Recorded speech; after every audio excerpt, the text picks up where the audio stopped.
بسم اللہ الرحمن الرحیم۔ السلام علیکم دوستو۔ وہ سید رضی اللہ تعالیٰ عنہ سے روایت ہے کہ سرور کائنات صلی اللہ علیہ وسلم نے فرمایا، لوگوں لذتوں کو ختم کرنے والی موت کو یاد کیا کرو۔ قبر ہر روز اپنے مردوں سے خطاب کرتے ہوئے یہ اعلان کرتی ہے، میں غربت اور تنہائی کا گھر ہوں، میں مٹی اور کیڑوں کا گھر ہوں۔ جب مومن کو دفن کیا جاتا ہے تو قبر اسے مرحبا کہتے ہوئے خوشخبری سناتی ہے کہ میری پشت پر چلنے والوں میں سے تو بڑا محبوب تھا، آج میں تیری ہو گئی اور تو میری طرف آ گیا، تو اب میرے انسان کو دیکھ لے گا۔ یہ کہہ کر قبر کشادہ ہو جاتی ہے اور جنت کا دروازہ اس کے لیے کھول دیا جاتا ہے، جہاں سے اسے جنت کی تازہ ہوا آتی رہے۔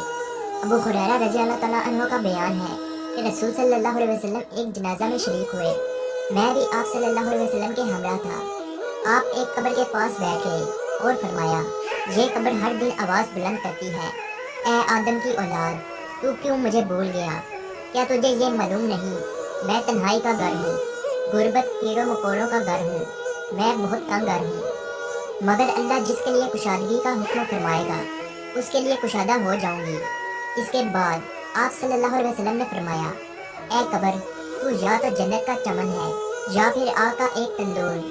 ابو حجاج رضی اللہ تعالیٰ عنہ سے روایت ہے کہ رحمت دو عالم صلی اللہ علیہ وسلم نے فرمایا، مردہ جب قبر میں رکھا جاتا ہے تو قبر اس کو کہتی ہے، اے ابن آدم، تو ہلاک ہوا، تجھے کس چیز نے مجھ سے دھوکے میں رکھا؟ تجھے معلوم نہ تھا کہ میں فتنہ تاریخی اور کیڑوں مکوڑوں کا گھر ہوں؟ تجھے کس چیز نے بہکا کر نڈر کر دیا اور تو میری پشت پر ہوب اکڑ کر چلتا تھا؟ اگر وہ مردہ نیک ہوتا ہے تو اس کی طرف سے قبر کو جواب دینے والے جواب دے دیتے ہیں، اے قبر، تو دیکھ تو صحیح اس کے اعمال کیسے ہیں، یہ اچھائی اختیار کرتا تھا اور برائی سے باز رہتا تھا۔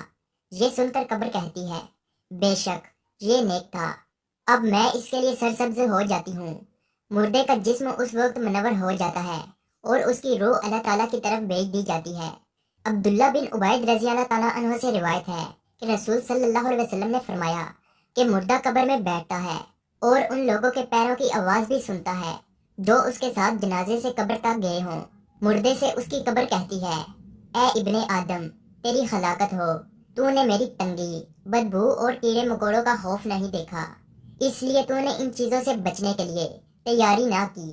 اور بدعمال مردے سے قبر کہتی ہے، تو نے میری تاریکی، میری وحشت، میری تنہائی، میری تنگی اور میرا غم یاد نہیں رہا۔ اس کے بعد قبر اس کو جگہ دیتی ہے اور اس کی پسلیوں کی ہڈیاں ایک دوسرے میں مل جاتی ہیں، جبکہ نیک بندوں کے لیے قبر کو کشادہ کر دیا جاتا ہے اور اس کے داہنے طرف سے ایک کھڑکی کھول دی جاتی ہے، وہاں سے اسے جنت کی ہوا آتی ہے۔